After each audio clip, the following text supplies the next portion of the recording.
Here we go in three, two, one. Folks, what is up? And welcome back to the Vol Talk podcast. You're here with Austin. You're here with Blake. We are here to talk all things volunteer sports. Austin, it is officially dark mode week, baby. Dark mode has been engaged, and we're breaking out the dark mode jerseys against Oklahoma this coming Saturday, November 1st. And Austin, this is a very important game. We got to win to stay alive. Yeah, it's critical for both teams, man. This is really a win to stay alive for both teams going forward. Two teams that have playoff aspirations, obviously, especially in the 12-team format. And like you said, it's especially critical for us. This one's at home. This is one that we just absolutely cannot drop. One of the four games we circled to start the year. That's like, hey, these are the toss-up games. And this is one of them. Obviously, the storylines there with Heupel playing Oklahoma once again as a head coach after winning a national championship with them. That's always a fun storyline. And yeah, I mean, it's going to be a fun game, man. I think it's going to be a real fun game. I expect a lot of scoring, in my opinion. A lot of scoring in this one. Yeah, spoiler alert. I think it's going to be a barn burner for sure. So, but folks, here's what we're going to do. This is our standard preview show. So we're going to dive into the Vols offense versus the Sooner defense. Then we will dive into the Vols defense versus the Sooner offense. And then, of course, we will end with our official score predictions. And speaking of score predictions, Austin, asking the good folks who are watching to drop your official score prediction in the comments down below. Let us know what you think, how this game is going to end. And then also, while you're at it, while you're down there, go ahead and throw a like on the video and go ahead and subscribe to the channel if you haven't already. We would certainly greatly appreciate it. So do that and join the conversation. We're all about the conversation here on the Vol Talk podcast. So, Austin, again, it is dark mode week. We both you and I, we have broken out our dark mode Vol apparel. So we are all in on dark mode. I'm hoping that that gives our players a little jolt. I know players love playing in that uniform. That dark mode uniform just looks incredible. If I'm not mistaken, Austin, maybe it's our last time in this Nike version, It will be. if I understand the situation correctly. So hopefully they send it out with a bang, especially on offense. We just talked about that. Austin, let's jump right into offense for the Vols versus the Sooner defense. Yeah, I mean, like you said about Dark Gnome, man, it's gonna be electric. Not only because of the black uniforms, but also it's Neyland at night, dude. Neyland at night is Yep. the best environment in sports. Like it's like up there with some of the best in all of sports. So it's gonna be really incredible environment in Neyland on Saturday. Thankfully, the offense won't have to deal with the noise since they're at home. That's always a factor. And Heupel's just generally better on the road, or excuse me, at home in Neyland, opposed to the road. So, and offensively, dude, I mean, I think we saw against Kentucky that what this offense is capable of when they don't make mistakes. I mean, they are capable of hanging 60 on pretty much anyone. And Oklahoma has a lot better defense than Kentucky, and we'll get into the details on that. But my point is that this offense has been phenomenal most of the year when they're not shooting themselves in the foot. And it starts with our quarterback, starts with Joey Aguilar and how he performs. In my opinion, he's gotten better and better. He just had his best collegiate performance, in my opinion, against Kentucky, and it's definitely a tougher task this week. But I think he's up to the challenge, man. I think he's rose to a lot of occasions this year. Has played really well, so I expect more of the same out of the fireman. Absolutely. Really excited to see him in this Neyland at night environment. And once again, a home game. We've been on the road the past couple weeks, so it's going to be good to come back home and see what Joey can do, especially again in this dark mode environment. So, looking forward to that. You're absolutely right. Coming off his best game so far of his collegiate career, just incredible stuff against Kentucky. But the Sooner defense is a little bit tougher, Austin, as you mentioned. So, talk us through maybe kind of especially the Oklahoma defensive line, and then also maybe the secondary and how Aguilar kind of shapes up against those units. Yeah. When we're talking about Oklahoma defensive line, it's going to start with our front. That's been one of the strengths of the team this year is our pass blocking, Blake. Our pass blocking offensive line has been really good. I said going into the Kentucky game that I think if we put Perry at guard and David Sanders at tackle, that is ultimately going to be the strongest unit that we have. If they can stay together, stay healthy, that continuity will build up over time. And we saw that in the Kentucky game, man. I mean, Aguilar had pretty much a clean pocket all night. I mean, the only missed assignment was the Sean Bishop missing on a blitzing linebacker. So, I mean, the offensive line has been incredible. David Sanders has showed up and immediately played well as a true freshman. Just a little, preview of our defense. That's actually the weakness of Oklahoma is their left tackle. So it's and a true freshman left tackle, 5-star, just like David Sanders. So it's incredible what Sanders has done, man. I said all offseason that we got to tamper expectations with a true freshman offensive tackle just because it's a very hard position to come in and play immediately. And he's showed up for the task, dude. However, it's a tough assignment, dude. This you could argue this is going to be the toughest assignment on paper this season. Oklahoma, I believe, leads the SEC in sacks. I know we were leading in that category, and they're ahead of us now. They got like almost 10 sacks against Auburn and Jackson Arnold. So it's a good defensive line with a lot of depth. And it's going to be a tough challenge, but I don't know, man. I like our matchup on paper because we've played well against everyone. I mean, we played well against even the game, our worst game of the season, Alabama, from an offensive line perspective, pass blocking perspective. For most of that game, Aguilar had a very clean pocket.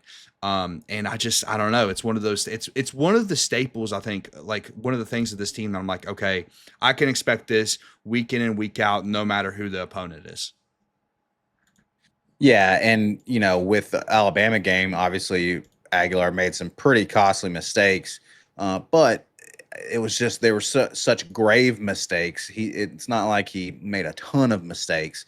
There was just a few key mistakes that were made, and if we talked about how that was in the environment, and Bryant Denny, and just kind of that situation. And so hopefully being at home is going to help Aguilar in terms of being able to match up against this Oklahoma defense, and something that you've always pointed out, which is how well Aguilar is at avoiding the sack, and the pressure to sack ratio and all that good stuff. So hopefully we see more of the same there, and man, hopefully we see some more big games out of our other skill players, receivers, and the running backs.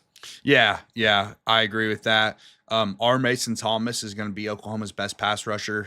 He has 5 sacks on the year. He's been really good. I will say 2 of those sacks came against Auburn, Blake, and the only caveat I'll add to that is that Jackson Arnold is just really bad at taking sacks. So they put up all those sacks in that game, but it's not really. I don't think that's a true indication of how good their defensive line is, just because he is awful at taking sacks. I do think they're good, but he really helped out in those numbers. But yeah, you bring up the skill positions. I actually think Oklahoma's coverage unit actually may be the strength of their team. I believe their coverage grade among SEC teams is second among SEC teams according to PFF. Just overall team coverage grade. But they're up. I mean, talk about a tall task, dude. I mean, our receiving room has showed out this year. I mean, they've broken out fully, and three legitimate threats as at receiver between Brazel, Matthews, and Staley. So it's gonna be a tough task for Oklahoma to stop all of those guys because you really can't just put your attention on one. One thing I'll continue to bring up, just because we go without 1 week without drops, Blake, I have to at least bring up. We have all this season of evidence that sometimes we have critical drops, and I'd like to see that not happen in this game. I really would, because again, we saw it happen against Kentucky, and what happened? We were pretty much an unstoppable force in that game. So if you go another game without, listen, if they force a mistake out of you, okay, fine, give Oklahoma credit, but you can't be the one that are forcing mistakes. You can't be the one taking points off the field or taking points off the scoreboard for yourself. And we've done that a lot this season. Let's hope we can go now 2 games in a row without that happening. Definitely hope so, because you're right. It's a fun sight to behold when we're not dropping passes. Aguilar threw some absolute dimes against Kentucky.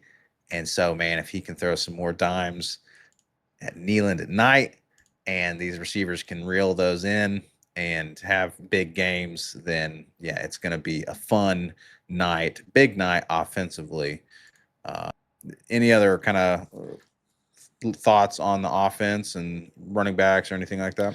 Yeah, man. I think the interesting conversation with this game is the defense. I think that's where the most question marks are, because for the most part, this offense has been pretty consistent. I expect our running backs to run hard. They all run very hard and make plays. And they've worked really well as a unit. I expect more of that. But also, I feel obligated to bring up game management and how Heupel Yeah. manages the game, because I don't even the problem with the Kentucky game at the end of half scenario, Blake, I'm not even sure if it was managed that well. I think it just worked out. We scored with like 5 seconds remaining. Had Aguilar done anything other than throw it to Ethan Davis for a touchdown on that play at the end of the half, the clock might run out, or God forbid, another Alabama situation happens. Like give us credit, give Heupel credit for having that happen. But it's one of those things where I still don't think the clock was managed very well. So that's, once again, I think that in this kind of SC matchup, it's a top 15 type matchup, even though I think Oklahoma dropped to 18. It's still, those things are going to matter, dude. Those things are going to matter.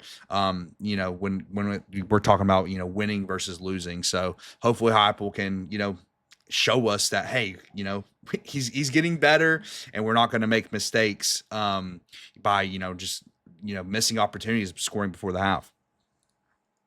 Yeah, hopefully someone is talking to him, telling him, or maybe hopefully he recognizes himself.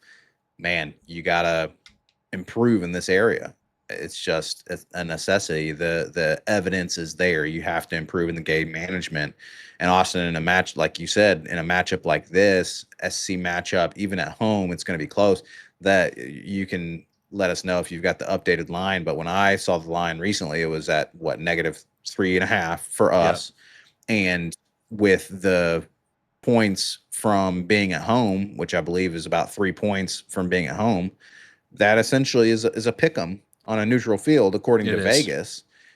And we've played every other, except for Kentucky, we've played every other SC game extremely close. And so, yeah, I mean, it does come down to those details when you have a close matchup like that.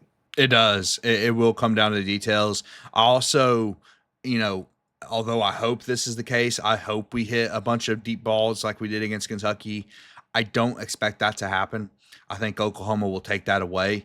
We have to touch on the fact that their head coach Brent Venables is a defensive minded guy, and I think they're going to make us beat them with long sustained drives, which have we've been kind of inconsistent with that. Even though I really trust Aguilar to pick up 7 or 8 on a third down, for some reason, a lot of our drives, whether it's penalties, whether it's drop passes, have just not been able to. We've not been able to sustain them a lot this season, and score on those long sustained drives. So that's going to be a factor as well. We're going to have to limit the penalties, things like that, so we actually can keep these drives going, because although the deep ball is great and it is a big part of Heupel's offense, I'm not saying we won't hit any in this game. You can't rely on that as your offense completely. Like, hey, we're gonna just hit 4 deep balls in a game and score 4 times off that. Like, that's not sustainable, especially against a much better, much healthier defense in Oklahoma. Yeah, for sure. Absolutely. Austin, any other kind of thoughts on this offense and how we match up against their defense? No, that's pretty much it. So, bottom line, we need Aguilar to show up and show out as he has been all season long. Let's stop this pass rush, and let's show that we can have those sustained drives like you just talked about, so that we can beat this Brent Venables defense. But Austin, let's now shift to our defense versus their offense. And this is a situation where, look, right out of the gate, let's just go ahead and address the elephant in the room. Colton Hood, the only bright spot in our secondary, really, is likely going to be out this game. We are once again even more injured in the secondary and on defense in general. And so, man, against John Mateer, who is one of the better quarterbacks in the SEC, it's, I don't know, man. Talk us through it. It kind of looks scary to me, at least on paper. Yeah, and I think Mateer hasn't been the same since the injury. Period. He just hasn't been the True. That's same. true. That's He true. now he's getting. I think he's getting better and better since the injury. He had hand surgery, like midway through the year. Basically right before the Texas game. He might have missed one game, I think. But then he Yeah. played the very next week against Texas and he was awful against Texas. Yeah, and again, that was a lot due to the injury. It was, and again, he hadn't been the same, and I'm not exactly sure why, other than the fact that it is, I believe it is his throwing hand, but it's not really, he's not really been making a lot of mistakes, outside that Texas game. It's just the big plays haven't been there. The big plays Right. haven't been there since. Or since before the injury. So that's going to be something to watch out for. Listen, as a Tennessee fan, I know he's going to be fine in this game. Like Yeah. he's gonna find a way to He's be gonna fully find his healthy. he's gonna Eh, find his juice again. Exactly. And so from our perspective, hopefully Arian Carter's back. I don't know. Like we don't have the injury report yet. Um, Hopefully he's back because he's been our most consistent linebacker. Outside of that, man, it's gonna be tough. Like he obviously brings a different element with his legs. That's his kind of his superpower. He has I don't think he's fully developed as a passer yet. But he does bring a lot on the ground game. So who's gonna spy him? I don't know. It can't be T-Lander. Hopefully Carter's back. Perlotti, maybe him. So we'll see, man. Because I mean he's gotten better. He's an athletic guy, so I don't know. We'll see who can potentially be a spy for Mateer in this game. Um, Listen, it's hard to have hope with that because it's just we've not shown it all year really, like being able to stop Yeah. this style of quarterback, or any quarterback. I mean, what quarterback have we stopped? Cutter Boley threw 5 touchdowns on his plate, and you just saying how our with Colton Hood our secondary is even more banged up, um, and who knows? Again, we don't have the injury report yet, which is frustrating. It doesn't come out until like Wednesday night, and we like to get these out a little sooner, so. I've also, this is just Twitter, but I've heard McCoy could possibly be coming back. It's Twitter, so take that with an absolute grain of salt. We'll see. That would be huge. Obviously, I like. Part of me, 1% of me likes to hope that could possibly happen because if McCoy's back, it could completely change his defense. Man, it really could. Because when you have a better coverage unit, Blake, you can do more up front. You can send more guys. We talking about how there's been a lack of simulated pressure, and when we do send simulated pressure, it actually works out pretty well. Well, when you have McCoy who can be on an island, all of a sudden you're fine with sending your slot corner on a blitz, or you're fine with Right. sending a linebacker up the A gap. Like you're cool with it then because it's like, okay, I trust McCoy on the outside. Unfortunately, even if we do get McCoy back, it's minus Hood, so it's like, and if you Yeah. don't get McCoy back and it's just minus Hood, man, then at that point it's like, listen, we're trying to be honest We're on the right back show. to It's grim. we're It's right back to grim. square one. We're Yeah, right back well, to square one. behind square one. I mean, like Yeah. you're Yeah. you're minus your top three corners on your roster. And then Ty Redmond has been solid. He's still a true. I think he's going to be a great player. He's not a great player yet because he's a true freshman playing cornerback, which is an extremely difficult position to play. So then it's gonna be rough, man. I can't lie. It will be rough. Yeah, gonna be rough if all three of our top corners are out. But even if McCoy does come back in some miracle, which by like you said, I'm taking that with about 50 grains of salt. Um, but if he even if you were to come back and now we're down Hood, then again it's just we're banged up, man. The Yeah. secondary, and then Arian Carter, as you mentioned, we're going to be in a really tough spot if Carter's out, McCoy's out, Hood's out. We're going to be in a tough spot. So what do you think we do need to do, Austin, to ensure? Let's assume the worst case scenario Yeah. that they're all out. What Oh. do we need to do? Well, William Wright is going to have to play well. That's for one. He's going to have to By the play way, and play that's well. who's that, Austin? Who the heck is that? Yeah, I mean, he played a little bit against Kentucky. I don't know. We don't know enough about the kid. He's obviously the fifth string corner, so you don't expect a lot out of the fifth string corner. But we'll see. I mean, he's Yeah. up. He's got a tall task if he's starting an SEC game at night, dude. That is trial by fire, Blake. Here you go, bud. Yeah, it Here's your is. first start. SEC at night against Oklahoma. Good luck. You know, yeah, I don't know. We'll see. And it's also tough because people always think about being at home and how that your offense isn't going to have to deal with noise, but they always forget to remember the defense is dealing with noise. Like we're screaming during the defense, and the defense has plays as well. They have to get in position as well. So that makes it harder for them to communicate. So that's something to keep in mind, obviously, especially when we're dealing with two young cornerbacks, potentially in this game. Let's hope not, but potentially. We'll just have to see, but yeah, man, I don't know. It's gonna be a tough task, like you said, man. And again, like, and Boo Carter has struggled recently. The safeties haven't played well. What's gonna need to happen, Blake, is we were talking on our Tim Banks clip this week about, which hasn't dropped yet. If you want to see that, it's dropping on Thursday. But anyways, our Tim Banks conversation, it feels like he's been out schemed the last 5 games. Well, let's hope, Yeah.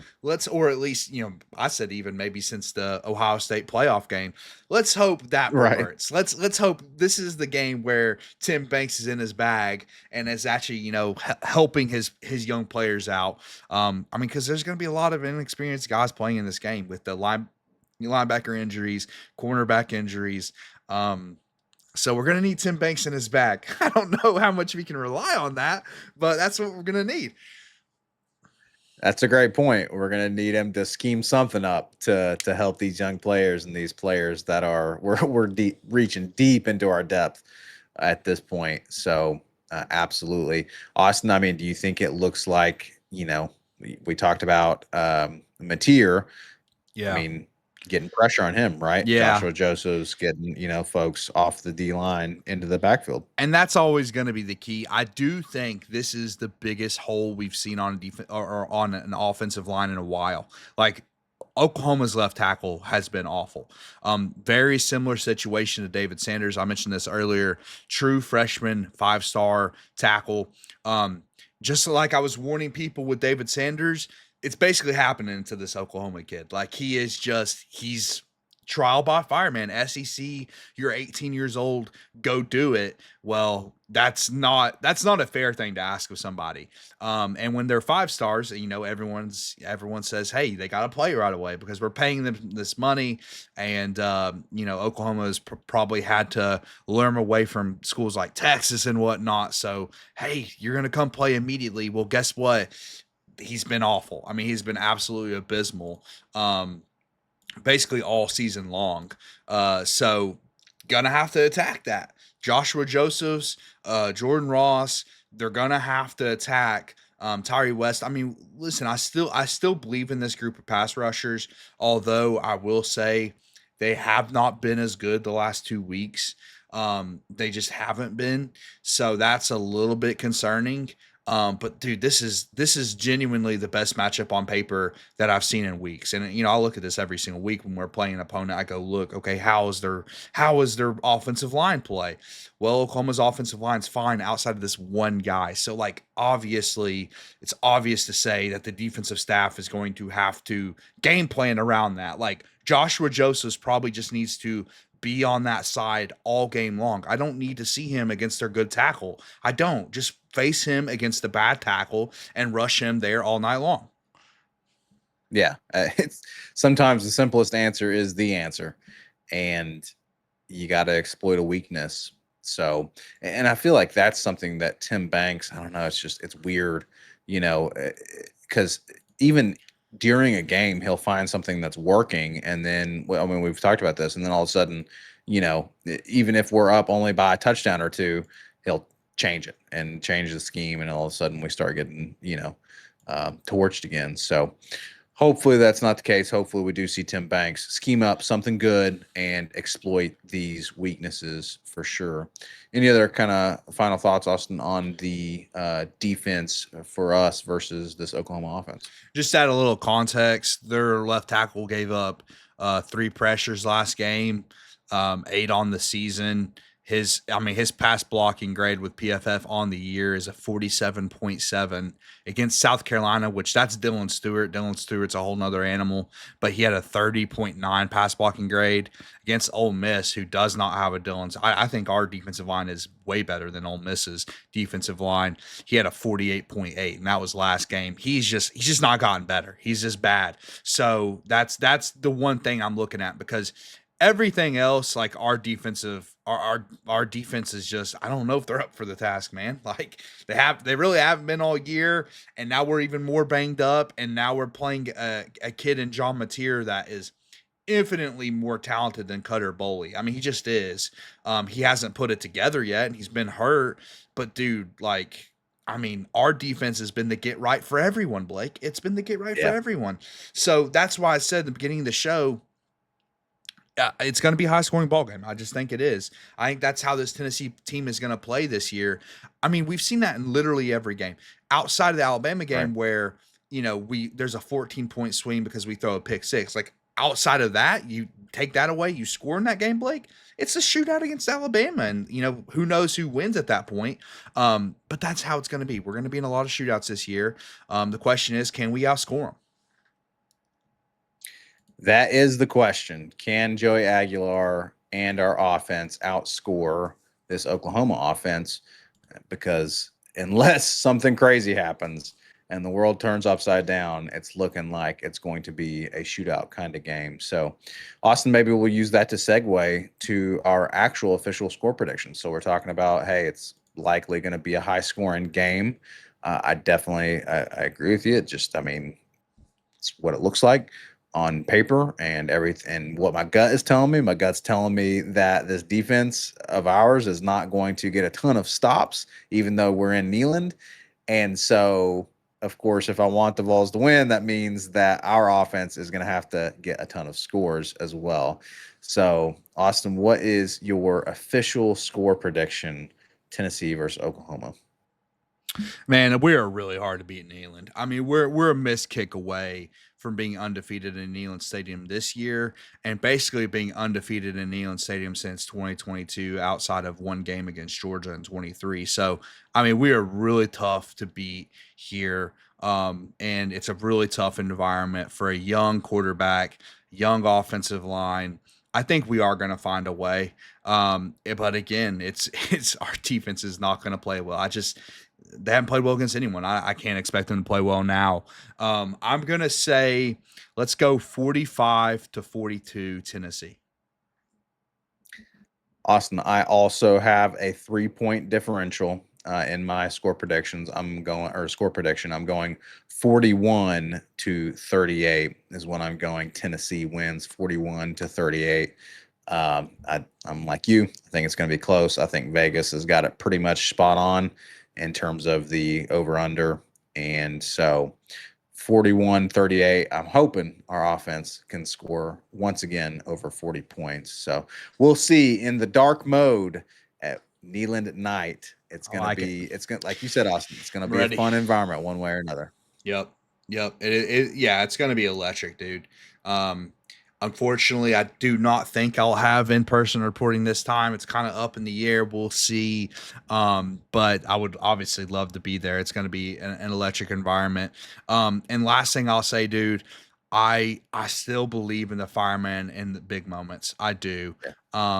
He made one critical mistake this year, and it probably cost us being in a closer game in the third Saturday in October.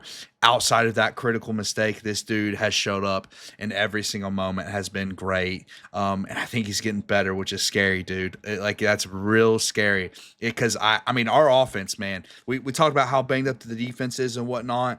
Our offense is at full health, and fingers crossed, whatever.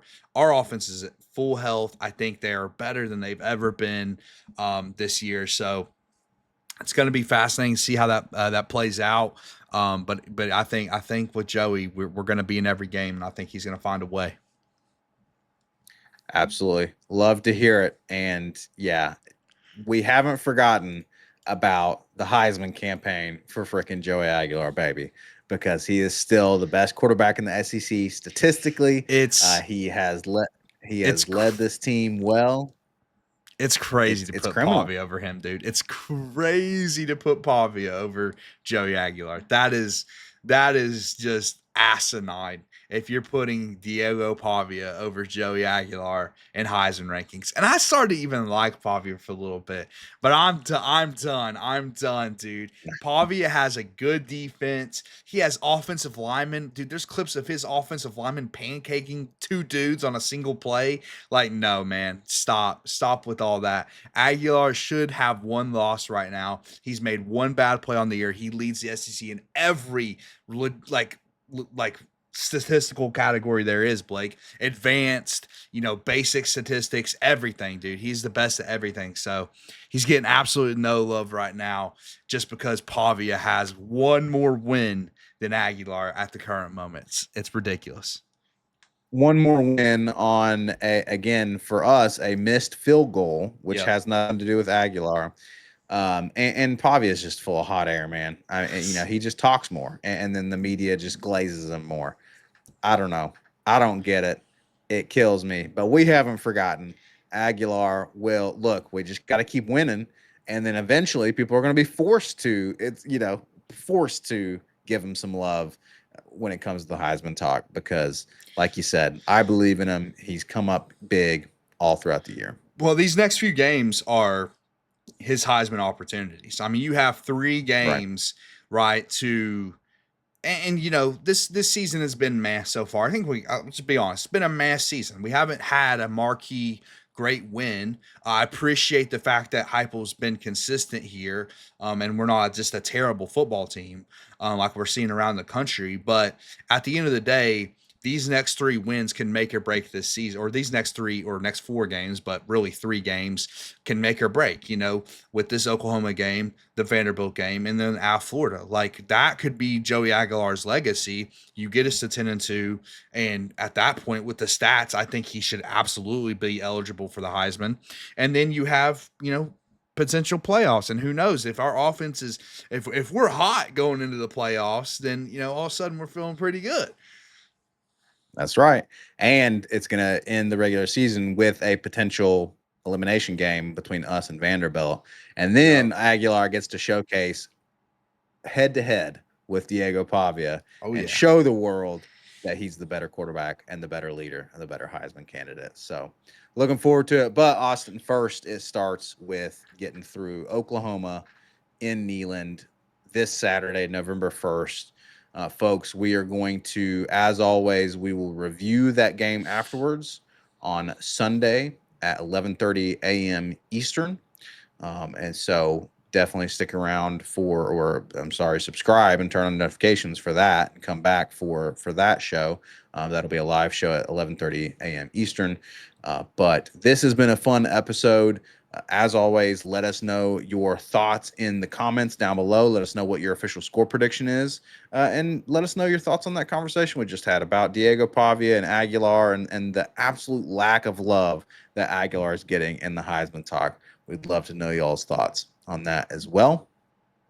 But Austin, again, we'll catch folks on the other side of the Oklahoma game, Neyland at night. Until then, as always, baby, go frickin' Vols. GBO.